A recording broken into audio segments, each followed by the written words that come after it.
अस्सलाम वालेकुम स्टूडेंट्स, क्या हाल है? ठीक है, उम्मीद है आप सब खैरियत से होंगे। अच्छा स्टूडेंट्स, आज हम एक इम्पोर्टेंट एक्सरसाइज सॉल्व करने जा रहे हैं क्योंकि ये जो चैप्टर नंबर 1 है इसके अंदर 1.2 एक्सरसाइज मोस्ट इम्पोर्टेंट है, लॉन्ग क्वेश्चन के लिए भी और शॉर्ट क्वेश्चन के लिए भी। मेरा आपको ये मानना है, मेरा आपको ये कहना है, मैं आपको एक ये मशवरा देता हूँ कि जो 1.2 एक्सरसाइज है ये 1.1 चैप्टर के अंदर इतनी ही इम्पोर्टेंट है, समझ लेके 1 चैप्टर 100 में से 90% इसी एक्सरसाइज पे डिपेंड करता है।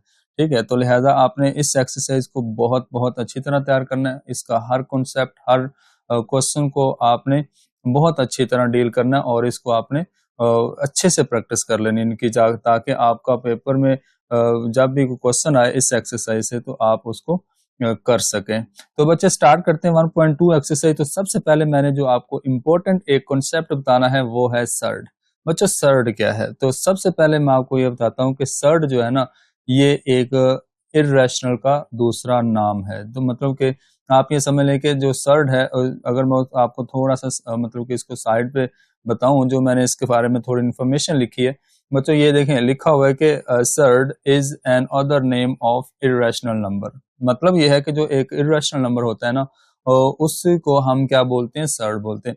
अब जो लास्ट लेक्चर था, मतलब कि मतलब फर्स्ट लेक्चर था जिसके अंदर मैंने 1.1 एक्सरसाइज के अंदर आपको रैशनल नंबर और इर्रेशनल नंबर के अंदर बहुत अच्छी तरह से डिफरेंशिएट करके बताया था कि ये रैशनल नंबर होता है उसके लिए ये कंडीशन होनी चाहिए और ये इर्रेशनल नंबर है उसके लिए ये कंडीशन होनी चाहिए। तो बच्चों जरा दोबारा से रिवाइज कर लेते हैं। इर्रेशनल नंबर को हमने क्या पढ़ा था? इधर देखें, मैंने ये जो अंडरलाइन कर रहा हूँ ये वाली लाइन, इसको जरा गौर से देखिएगा।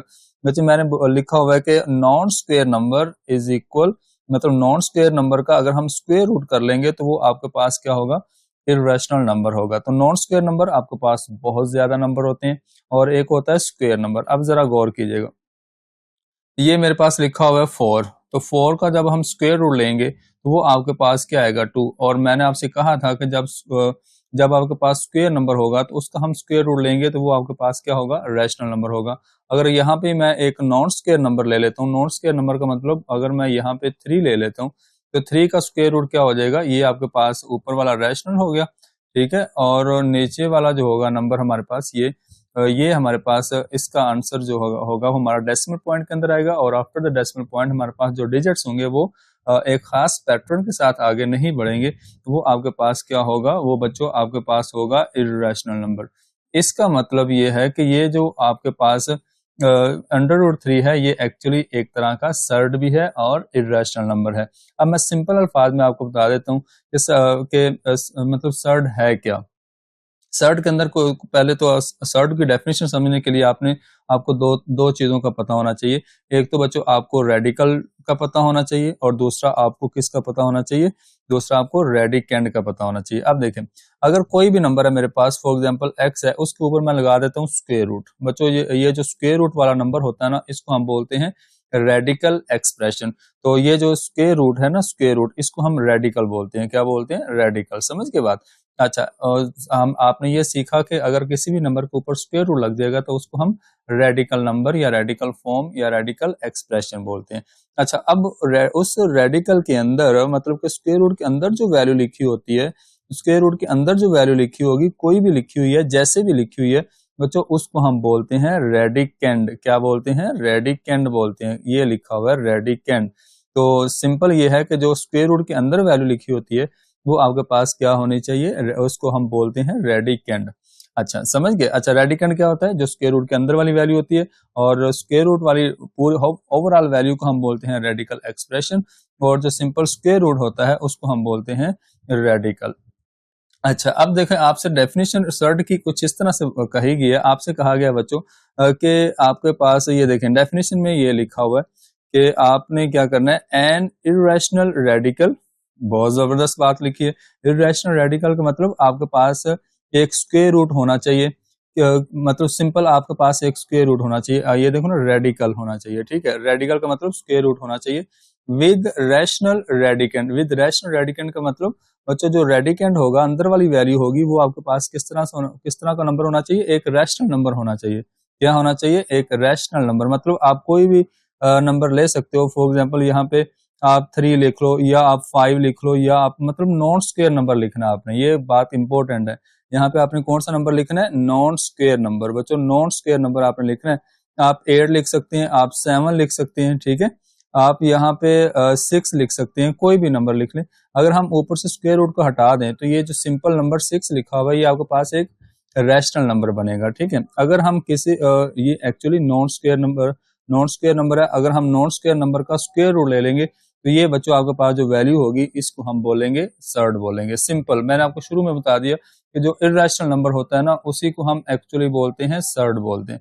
तो अब यहाँ पे स्क्वायर रूट के अंदर जो वैल्यू है ना, स्क्वायर रूट के अंदर वो आपके पास स्क्वायर नंबर नहीं होना चाहिए, ना 4 होना चाहिए, ना 1 होना चाहिए, ना 9 होना चाहिए, ना 16 होना चाहिए, मतलब कि ये वाले नंबर नहीं होने चाहिए। तो अगर इस तरह का कोई नंबर होगा तो वो फिर आपके पास इर्रेशनल नंबर नहीं होगा, वो तो रैशनल नंबर ओवरऑल बन जाएगा। हमें वो वाला नंबर लेना है, नॉन स्क्वायर नंबर लेना है जिसके ऊपर स्क्वायर रूट लगाने से वो आपके पास इर्रेशनल नंबर बने, और जो इर्रेशनल नंबर होगा वही हमारे पास सर्ड होगा। तो लेकिन उसके डेफिनेशन को कुछ इस तरह से उन्होंने लिखा हुआ है, N irrational radical with rational radicand is called surd.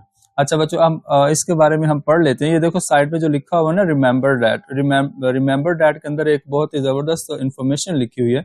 बच्चे देखो लिखा हुआ है every surd is an irrational number. अब समझ गए बात, but every irrational number is not surd. अब देखो बच्चों, अगर हम पाई जो है, सिंपल पाई एक इर्रेशनल नंबर है, अगर हम इसका दोबारा से स्क्वायर रूट ले लेते हैं, इसका दोबारा से स्क्वायर रूट ले लेंगे तो वो आपके पास सर्ड नहीं होगी। ये तो आपके पास मतलब कि कोई वैल्यू बन जाएगी, ये सर्ड नहीं होगी। सर्ड होने के लिए क्या जरूरी है, स्क्वायर रूट के अंदर नॉन स्क्वायर नंबर होना चाहिए। सर्ड के अंदर क्या होना चाहिए, ये मतलब कि ये स्क्वायर रूट के अंदर नॉन स्क्वायर नंबर, मतलब 2 हो सकता है, 3 हो सकता है, 5 हो सकता है, 6 हो सकता है, 7 हो सकता है, इस तरह का नंबर होना चाहिए। तो फिर उसको हम सर्ड बोलते हैं, मतलब इर्रेशनल नंबर बनेगा। जो इर्रेशनल नंबर बनेगा वही आपके पास सर्ड होगा। बस आपने ये सीखा। चले इसके बारे में थोड़ी इन्फॉर्मेशन ले लेते हैं। बच्चे यहाँ से पढ़ते हैं, यहाँ से आपने यहाँ से पढ़ना है। चले for example if we take the nth root of any rational number, इसको छोड़ें, आप यहाँ से पढ़ते हैं। Square root of 5 is a surd because the square root of 5 does not give a whole number. Whole number का मतलब आपके पास कोई मतलब पूरा पूरा नंबर नहीं आता। 5 का अगर हम स्क्वायर रूट लेंगे तो वो डेसिमल पॉइंट के अंदर वैल्यू आएगी। तो इसलिए मैंने आपको शुरू में बताया कि नॉन स्क्वायर नंबर आपने लेना है। बट स्क्वायर रूट ऑफ 9, देखो स्क्वायर नंबर आ गया, स्क्वायर नंबर का स्क्वायर रूट आ गया। 9 एक स्क्वायर नंबर है, ठीक है। 9 का square root is not a surd because it simplifies to a whole number 3। तो इसका होल मतलब कि इसको सॉल्व करेंगे तो इसका आंसर आपके पास 3 आएगा, जो कि आपके पास एक होल नंबर होगा। हमें होल नंबर मतलब कि नहीं चाहिए, ठीक है। अच्छा, उसके बाद बच्चों देखें क्या लिखा हुआ है, 3 our result is not an irrational number, हमारा इर्रेशनल नंबर नहीं बनेगा। देयरफॉर द रेडिकल, ये आपके पास बच्चों रेडिकल फॉर्म लिखी हुई है, स्क्वायर रूट है और ये ए रेडिकेंड है, और एन को वैसे हम इंडेक्स बोलते हैं, वो मैं आपको बाद में बताता हूँ। इज इर्रेशनल, ये सारे बच्चों आपके पास इर्रेशनल नंबर्स लिखे हुए हैं जो कि सारे के सारे सर्ड्स हैं। But square root of pi, square root of e are not surds. तो ये बच्चों आपने सिंपल ये सीखा कि सर्ड क्या होता है। सर्ड के अंदर आपने सर्ड का मतलब है इर्रेशनल नंबर, और इर्रेशनल नंबर क्या होता है कि स्क्वायर रूट के नीचे हम क्या लिखते हैं, एक नॉन स्क्वायर नंबर लिखते हैं। तो उसका अगर हम मतलब स्क्वायर रूट लेंगे तो डेसिमल पॉइंट के बाद हमारा जो नंबर ऑफ डिजिट्स है वो एक खास पैटर्न के साथ आगे नहीं बढ़ेंगे, तो उसको हम बोलते थे इर्रेशनल। तो इर्रेशनल नंबर आपके पास क्या होगा, एक सर्ड होगा। यही आपने डेफिनेशन इसकी लिखनी है, लेकिन यहाँ पे आपने डेफिनेशन के अंदर लिखना है N irrational radical with rational radicand is called surd. ठीक हो गया बच्चों। चलें अब हम एक नई बात यहाँ पे छोटी सी पढ़ते हैं, उसके बाद एक्सरसाइज पे चलते हैं। बच्चों ये बात हमने नहीं पढ़नी है जो कि कॉन्जुगेट है। अब कॉन्जुगेट क्या होता है बच्चों, कॉन्जुगेट जो होता है ना, ये सर्ड के अंदर कॉन्जुगेट लेना होता है हमने। तो बच्चों क्या करना है, ये देखो आपके पास अगर लिखा हुआ है a plus b square root of b, तो बच्चों अब जो स्क्वायर रूट के साथ वाला साइन है, मतलब दरमियान वाला जो साइन है, अगर हम उसको चेंज कर देंगे, अगर प्लस है तो माइनस कर देंगे, अगर माइनस है तो प्लस कर देंगे, तो वो बच्चों उसका क्या कहलाएगा, कॉन्जुगेट कहलाएगा। क्या कहलाएगा, कॉन्जुगेट। सिंपल कॉन्जुगेट में हमने सिर्फ साइन चेंज करना है। तो बच्चे ये नेक्स्ट एक्सरसाइज 1.2 है। तो एक्सरसाइज 1.2 के अंदर आपने क्या करना है, इनके कॉन्जुगेट लेने, मतलब कॉन्जुगेट तब लिया जा सकता है जब दो टर्म्स के दरमियान मतलब कि दो आपके पास टर्म्स लिखी हुई हैं तो उनके दरमियान वाला साइन हमने चेंज करना है। तो अगर सिंगल टर्म है तो उसका हम कॉन्जुगेट नहीं ले सकते। अच्छा बच्चों, अब देखें आपका एक्सरसाइज 1.2 का पहला क्वेश्चन है, ये इंपॉर्टेंट शॉर्ट क्वेश्चन है। पहला क्वेश्चन शॉर्ट क्वेश्चन है बच्चों, लिखा हुआ है rationalise the denominator of the following. बच्चों आपने रैशनलाइज करना है डिनोमिनेटर को। अब दूसरे अल्फाज में मैं आपको एक और इन्फॉर्मेशन दे देता हूँ कि जब हम रैशनलाइज करते हैं ना, रैशनलाइज का कॉन्सेप्ट हम तब यूज करते हैं जब डिनोमिनेटर में बच्चों आपके पास इर्रेशनल नंबर होता है, मतलब कि सर्ड हो या इर्रेशनल नंबर, आप समझ लें, ज्यादा अच्छी तरह समझ आ जाएगी। ये देखो डिनोमिनेटर में आपके पास क्या है, इर्रेशनल नंबर। डिनोमिनेटर में क्या है, इर्रेशनल नंबर। बच्चों हमें डिनोमिनेटर में इर्रेशनल नंबर खत्म करना है, तो डिनोमिनेटर से इर्रेशनल नंबर को खत्म करने के लिए हम इसको रैशनलाइज करते हैं, ठीक है। तो डिनोमिनेटर से जब हम इर्रेशनल नंबर को खत्म कर देंगे तो वो आपके पास मतलब उसको वो आपके पास रैशनलाइज हो जाएगा। सिंपल हमारा ये मकसद होता है रैशनलाइज करने का। अच्छा बच्चों, पहला पार्ट मैंने आपके सामने लिखा हुआ है। अब देखें पूरा क्वेश्चन हम एक दफा दोबारा लिखेंगे। मैं यहाँ पे बच्चों लिखूंगा 13 और 4 स्क्वायर रूट ऑफ 3, शुरू में इक्वल लगाएंगे और इसको हम मल्टीप्लाई लिखेंगे दरमियान में। और अब देखें नेक्स्ट क्या करना है। नेक्स्ट आपने बच्चों क्या क्वेश्चन के अंदर भी आपको वैसे बेसिकली ये कहा गया है कि आपने डिनोमिनेटर को रैशनलाइज करना है। देखना लिखा हुआ रैशनलाइज द डिनोमिनेटर, आपने इसका न्यूमिनेटर छोड़ देना है जैसे भी होगा, जस्ट आपने इसका डिनोमिनेटर देखना। बच्चों डिनोमिनेटर का कॉन्जुगेट करें, डिनोमिनेटर का कॉन्जुगेट होगा 4 स्क्वायर रूट ऑफ 3 और इसी वैल्यू के साथ जो इसका कॉन्जुगेट होगा इसके साथ हमने मल्टीप्लाई भी करना है और डिवाइड भी करना है। तो ये आपके पास इस तरह से लिखा जाएगा। अब नेक्स्ट देखें, अब ऊपर वाली वैल्यू ऊपर मल्टीप्लाई करेंगे, लेकिन मैं इनको एक साथ लिखूंगा। एक दफा मैं इनको इस तरह से लिख लूंगा और डिनोमिनेटर में मैंने उनको भी एक साथ लिख लिया। बच्चों ये मेरे पास लिखा जाएगा इस तरह से, ठीक हो गया। ये आपने लिख दिया और इसके साथ आपने लिख दिया 4 स्क्वायर रूट ऑफ 3 आ गया। अच्छा बच्चों, अब आपको पता है कि डिनोमिनेटर ऊपर हम चले, पहले मैं 13 को ऐसे ही लिख लेता हूँ क्योंकि एंड पे ये 13 जो है ये कट ऑफ होना है, तो आप इसको ऐसे ही साथ साथ लिखते हैं। अंदर भी मल्टीप्लाई कर सकते हो लेकिन आप इसी तरह से भी लिख सकते हैं। अच्छा बच्चों, डिनोमिनेटर में देखें हमेशा जब भी रैशनलाइज करेंगे किसी भी स्टेज पे करेंगे तो आपके पास हमेशा एक फार्मूला बनेगा। कौन सा फार्मूला बनेगा, आपको पता है कि ये फार्मूला होता है ए स्क्वायर माइनस बी स्क्वायर का। इसको हमने एक दफा माइनस लिखा होता है और एक दफा प्लस लिखा होता है। समझ गए बच्चों, ये आपने इसको समझ लिया। अब आपने क्या करना है, देखो आपको ये वाली चीज दी गई है, आपको ये वाली ओपन चीज मतलब कि इसको एक दफा प्लस और एक दफा माइनस फॉर्म में लिखा हुआ है, तो हमें इसको क्लोज करना है। मतलब पहली टर्म की इक्वल है तो आप उसको ए स्क्वायर लिख लेंगे, उसके बाद प्लस माइनस माइनस आप लिख लेंगे और दूसरी टर्म की इक्वल है तो आप उसको बच्चों बी स्क्वायर लिख लेंगे। मतलब आप इसको इस तरह से लिखेंगे, ये देखो यहाँ पे आपके पास आप इस तरह से इसको समझ सकते हो कि ये देखो 4 की इक्वल है तो आप लिखेंगे 4 का होल स्क्वायर, उसके बाद माइनस प्लस माइनस माइनस। अब दूसरी टर्म की इक्वल होगी स्क्वायर रूट ऑफ 3 और स्क्वायर रूट ऑफ 3, तो ये बच्चों आप लिखेंगे स्क्वायर रूट ऑफ 3 का होल स्क्वायर। समझ के बाद ये आपने बच्चों इस तरह से हमेशा फार्मूला इसी तरह से अप्लाई करना है।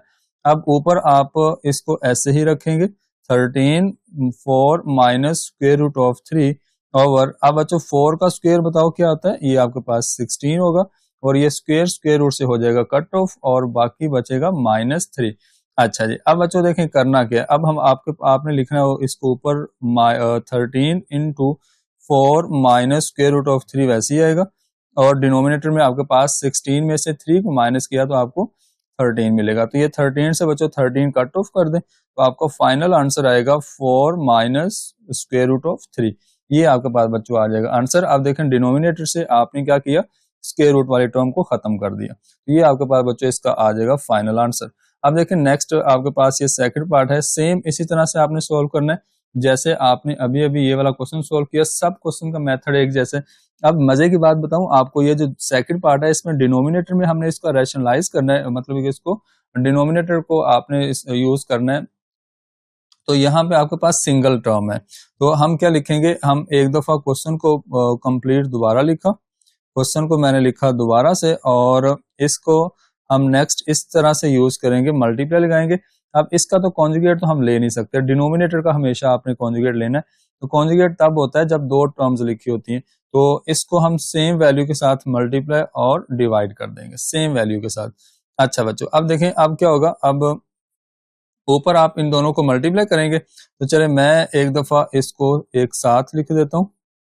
ठीक है, मैंने एक दफा लिख दिया एक साथ, मतलब मल्टीप्लाई की फॉर्म में, और डिनोमिनेटर में स्क्वायर रूट ऑफ 3 को स्क्वायर रूट ऑफ 3 से मल्टीप्लाई किया, तो ये बच्चों मेरे पास आ जाएगा स्क्वायर रूट ऑफ 3 का होल स्क्वायर। ठीक हो गया। अच्छा, अब ऊपर देखें हमने इनको करना है मल्टीप्लाई। बच्चों स्क्वायर रूट ऑफ 3 को पहले मैंने मल्टीप्लाई करना है स्क्वायर रूट ऑफ 2 के साथ। बच्चों दोनों के ऊपर स्क्वायर रूट लगे हुए हैं और दोनों की बेस डिफरेंट है, मतलब रेडिकेंड जिसको बोलते हैं वो डिफरेंट है।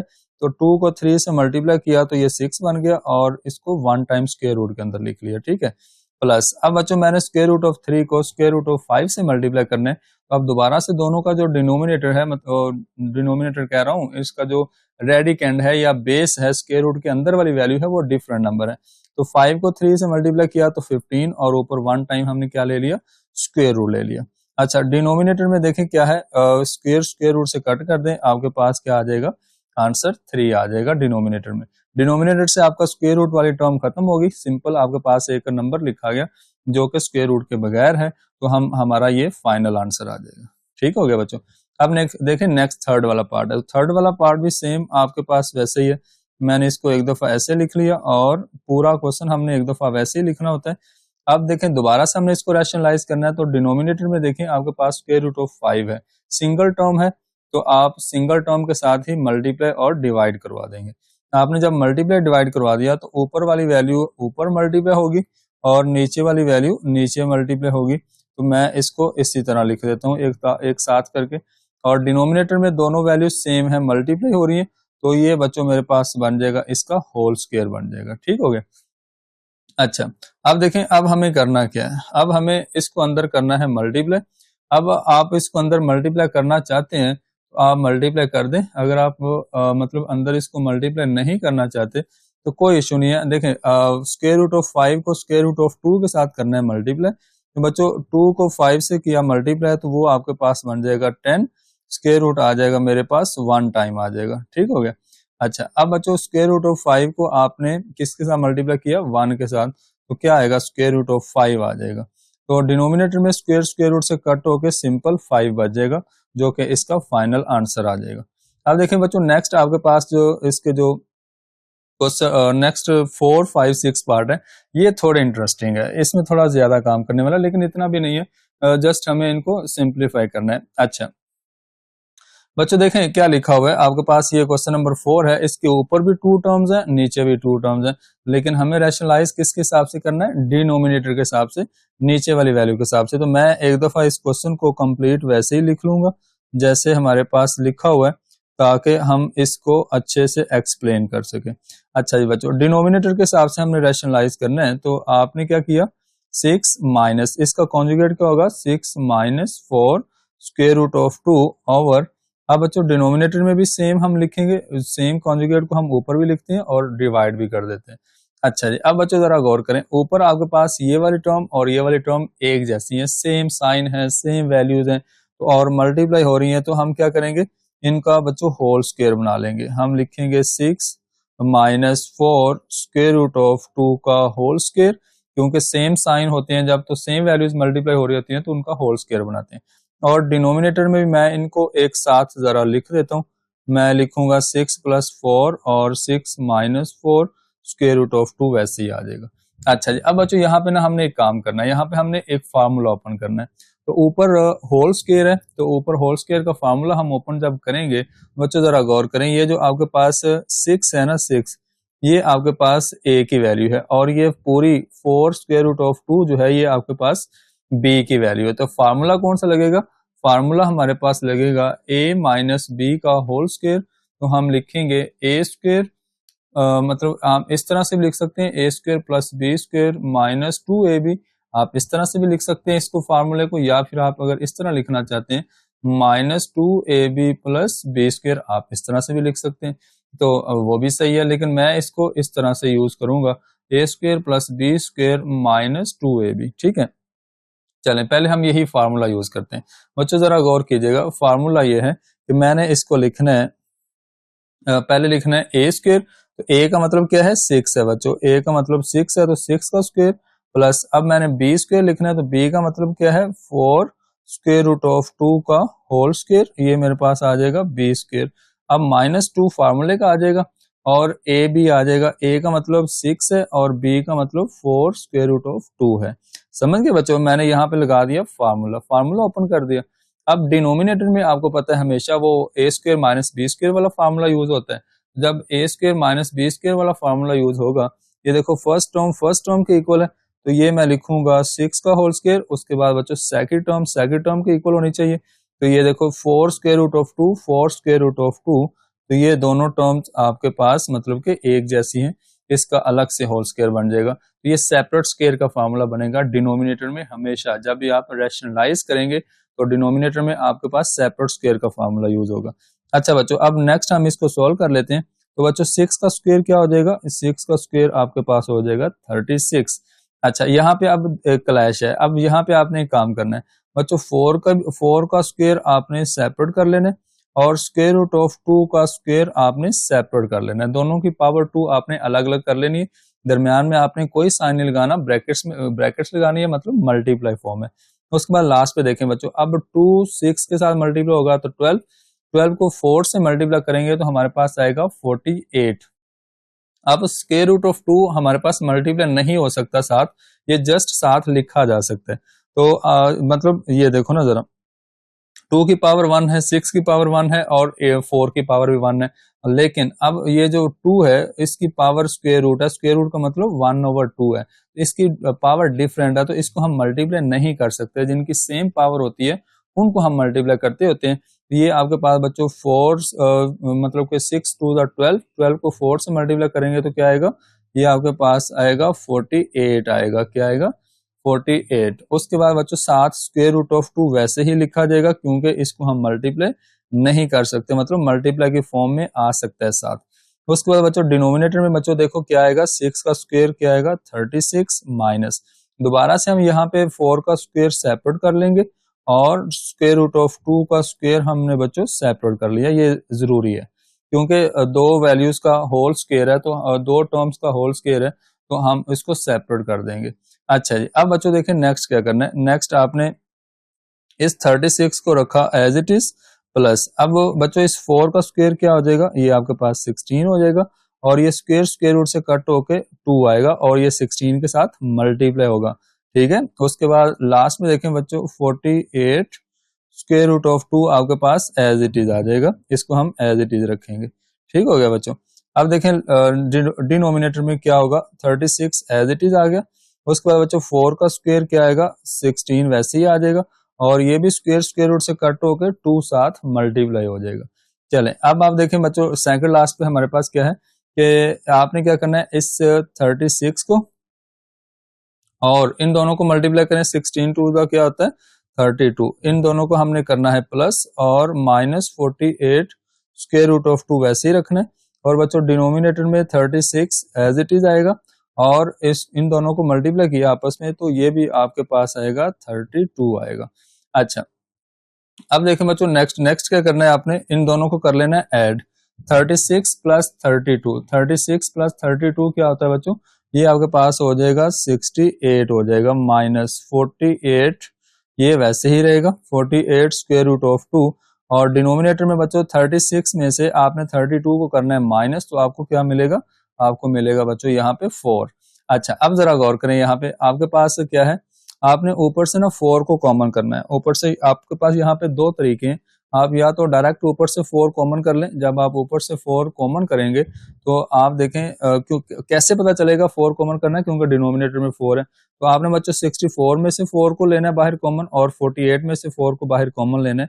तो आपने जब 4 कॉमन किया तो बच्चों 68 को जब आपने 4 के साथ डिवाइड किया तो आपको मिलेगा अंदर 17 और 48 को 4 के साथ डिवाइड किया तो आपको मिलेगा बच्चों अंदर 12 मिलेगा। ठीक है, और 7 स्क्वायर रूट ऑफ 2 वैसे ही आ जाएगा और डिनोमिनेटर में 4 आ जाएगा। अब ये 4 के साथ 4 हम कट ऑफ कर देंगे और आपके पास फाइनल आंसर आएगा 17 square root of 2 is your final answer.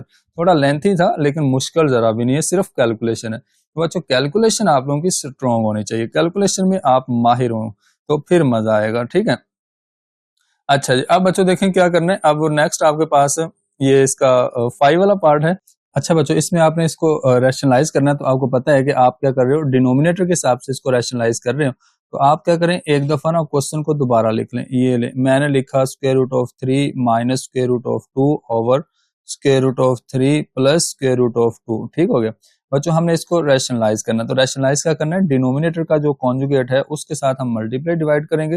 बच्चों इसका कॉन्जुगेट क्या होगा, मतलब इनके दरमियान जस्ट हमने साइन चेंज करना है और हमने कुछ भी नहीं करना, और जो साइन चेंज करके वैल्यू आएगी उसी के साथ हमने डिवाइड और मल्टीप्लाई कर देना है। ठीक है, डिनोमिनेटर को चेक करना है, न्यूमिनेटर को हमने नहीं देखना। ये बात याद रखना, अक्सर स्टूडेंट इसमें मिस्टेक करते हैं। डिनोमिनेटर के हिसाब से हमने रैशनलाइज करना होता है, डिनोमिनेटर को आपने जहन में रखना है, न्यूमिनेटर को आपने कुछ भी नहीं कहना। अच्छा बच्चों, आप दोबारा से देखें, ऊपर वाली वैल्यू दोनों सेम हो गई। जैसे हम अभी अभी लास्ट जो इसका मतलब 4 वाला पार्ट था उसको सोल्व किया, सेम चीज है, सेम फार्मूला बनेगा, सेम सब कुछ है। अच्छा बच्चों, डिनोमिनेटर में क्या होगा, डिनोमिनेटर में मैं इनको ना एक दफा एक साथ लिख देता हूँ। ये लो, मैंने इन दोनों वैल्यूज को एक साथ लिख दिया, तो ये मेरे पास इस तरह से लिखी जाएंगी। अच्छा, अब बच्चों देखें करना क्या, अब आपने यहाँ पे क्या करना है, फार्मूला यूज करना है। ऊपर हम फार्मूला जब यूज करेंगे तो वही फार्मूला यूज करेंगे जो लास्ट पे हम करके हैं पिछले पार्ट के अंदर। बच्चों ये सारी टर्म आपके पास ए है, ये याद रखना है, और ये दूसरी टर्म आपके पास सारी क्या है, ये बी है। तो a माइनस बी का होल स्क्वायर का फार्मूला हम यूज करेंगे। तो a माइनस बी का होल स्क्वायर का जो फार्मूला यूज करेंगे वो आपको पता है, हमने अभी अभी यूज किया है। तो a स्क्वायर होता है, a स्क्वायर का मतलब स्क्वायर रूट ऑफ 3। अगर मैं इसको साइड पे लिख दूं तो आपको ज्यादा फायदा होगा। ये हमारा फार्मूला होगा a square minus b square, sorry a square plus b square minus 2ab। इसके अराउंड इसके मुताबिक हमने लिखना है। सबसे पहले बच्चों मैंने लिखना है ए स्क्वायर, तो ए का मतलब है आपके पास स्क्वायर रूट ऑफ 3 का whole square plus b square, b square का मतलब है स्क्वायर रूट ऑफ 2 का होल स्क्वायर। अब बच्चों नेक्स्ट क्या है, माइनस 2 है, माइनस 2 ऐसे ही रखेंगे। और ए बी है, तो ए बी, ए का मतलब क्या है, ए का मतलब है स्क्वायर रूट ऑफ 3 और बी का मतलब क्या है, स्क्वायर रूट ऑफ 2। ये हमने कंप्लीट बच्चों फार्मूला ओपन कर लिया। अब आपको समझ आ गई होगी कि फार्मूला कैसे हमने अप्लाई करना है। उसके बाद बच्चों देखें डिनोमिनेटर में पहली टर्म के इक्वल, तो ये आपके पास क्या आ जाएगा, स्क्वायर रूट ऑफ 3 का होल स्क्वायर आ जाएगा आपके पास। और सेकंड टर्म के इक्वल है, तो ये आपके पास क्या आ जाएगा, स्क्वायर रूट ऑफ 2 का होल स्क्वायर आ जाएगा। तो ये आपने इसको और लिख लिया। अब बच्चों ये स्क्वायर रूट से कट करें, ये तो आपके पास क्या आएगा, ऊपर आपके पास 3 बचेगा। उसके बाद आपने ये भी स्क्वायर रूट से कट करना है, तो बाकी 2 बचेगा आपके पास। उसके बाद बच्चों माइनस 2 वैसे ही रहेगा, और इन दोनों को हम सिंगल टाइम लिख लेंगे, मतलब स्क्वायर रूट 1 टाइम और 3 टू द 6, क्योंकि डिनोमिनेटर मतलब कि दोनों का जो रेडिकेंड है या बेस है वो डिफरेंट है। तो हमने उसको मल्टीप्लाई करके 6 बना लिया, स्क्वायर रूट 1 टाइम ले लिया।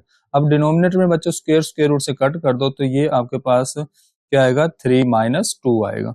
अच्छा, अब बच्चों इन दोनों को हम करेंगे प्लस, तो ये आपके पास हो जाएगा प्लस, और minus 2 square root of 6 as it is आ जाएगा। और डिनोमिनेटर में आप बच्चों 3 में से 2 को माइनस करेंगे तो क्या आएगा, 1 आएगा। तो यही आपके पास इसका फाइनल आंसर आएगा। डिनोमिनेटर में अगर हमारे पास 1 होता है तो हम उसको नहीं लिखते होते, तो ये बच्चों आपके पास इसका फाइनल आंसर आ जाएगा। तो नेक्स्ट लास्ट में हमारे पास सिर्फ एक पार्ट लास्ट पार्ट है, इसको सॉल्व करते हैं और इसको हम अच्छे से एंजॉय करेंगे बच्चों। ये देखें क्या लिखा हुआ है आपके पास है, 4 square root of 3 square root of 7। बहुत ही मजेदार क्वेश्चन है, अब आपको इतना आइडिया हो गया होगा, बहुत ही मजेदार काम है। अच्छा जी, अब बच्चों आपने क्या करना है, रैशनलाइज करना है। तो डिनोमिनेटर का कॉन्जुगेट लेना है। तो डिनोमिनेटर का जब कॉन्जुगेट लेंगे तो वो आपके पास आएगा square root of 7 minus square root of 5। Just आपके पास क्या होगा, दरमियान वाला साइन चेंज होगा, बाकी आपने सारा कुछ वैसे का वैसा ही लिखना है। अच्छा बच्चों, इनको ऊपर मल्टीप्लाई करेंगे। जब हम इनको ऊपर मल्टीप्लाई करेंगे तो मैं इनको एक साथ लिख दूंगा, और अंदर 7 का स्क्वायर रूट, अंदर आपके पास आ जाएगा 7 का स्क्वायर रूट माइनस 5 का square root as it is. और डिनोमिनेटर में मैं क्या करूंगा, इनको एक साथ लिख दूंगा। चले, मैंने इनको लिखा एक साथ, और ये मेरे पास आ जाएगा स्क्वायर रूट माइनस 5 का स्क्वायर रूट। अच्छा बच्चों, अब देखें नेक्स्ट क्या करना है। नेक्स्ट आपने ऊपर वाली वैल्यू एज इट इज रखनी है, और अंदर आपने स्क्वायर रूट ऑफ 7 और माइनस स्क्वायर रूट ऑफ 5 भी एज इट इज रखना है। उसके बाद बच्चे डिनोमिनेटर में आपके पास फार्मूला बन जाएगा, square root of 7 square root of 7, तो इसका बन जाएगा होल स्क्वायर। और दूसरी टर्म के इक्वल है square root of 5, square root of 5। तो ये आपके पास सेपरेट स्क्वायर का फार्मूला यूज हो गया। ठीक हो गया बच्चों। अच्छा, अब ऊपर आप इसको एक दफा वैसे ही लिखेंगे। अब आप सोच रहे होंगे कि सर आप इस वैल्यू को अंदर मल्टीप्लाई क्यों नहीं करवा रहे। हमने इसको अंदर मल्टीप्लाई नहीं करवाना, ये आपने एज इट इज वैसे ही रखना है। अब आप लोग में से कुछ स्टूडेंट ये कहते हैं कि सर हमें कैसे पता चलेगा कि हमने ये काम ऐसे करना है। तो बच्चों आपकी जो प्रैक्टिस होगी वो आपको बताएगी। डिनोमिनेटर में आप इसको कट ऑफ कर देंगे, ठीक है, 7 माइनस 5 आ जाएगा। ठीक हो गया। अच्छा, अब बच्चों देखें, आप 4 स्क्वायर रूट ऑफ 3 वैसे ही लिखेंगे और ऊपर आपके पास अंदर square root of 7 and square root of 5 as it is. बच्चों 7 माइनस 5 क्या होता है, 2 होता है। अब बच्चों ये 2 1s और 2 2s 4, तो इसको हम कर देंगे आपस में कट ऑफ। तो आपके पास फाइनल आंसर आएगा 2 स्क्वायर रूट ऑफ 3 अंदर square root of 7 and square root of 5। तो ये आपके पास बच्चों इसका आ जाएगा फाइनल आंसर। ठीक है, तो ये आपके पास इसका बच्चों आंसर आ गया और इसी के साथ हमारा ये क्वेश्चन भी कंप्लीट हो गया और पहला क्वेश्चन आपने रैशनलाइज करना सीख लिया। उम्मीद है बच्चों आप सब लोगों को समझ आई होगी और आपने इनको अच्छे से एंजॉय किया होगा। तो चलें इसी के साथ हम अपने लेक्चर को खत्म करते हैं और अपना ढेर सारा ख्याल रखिएगा। इंशाल्लाह मिलेंगे नेक्स्ट वीडियो के अंदर।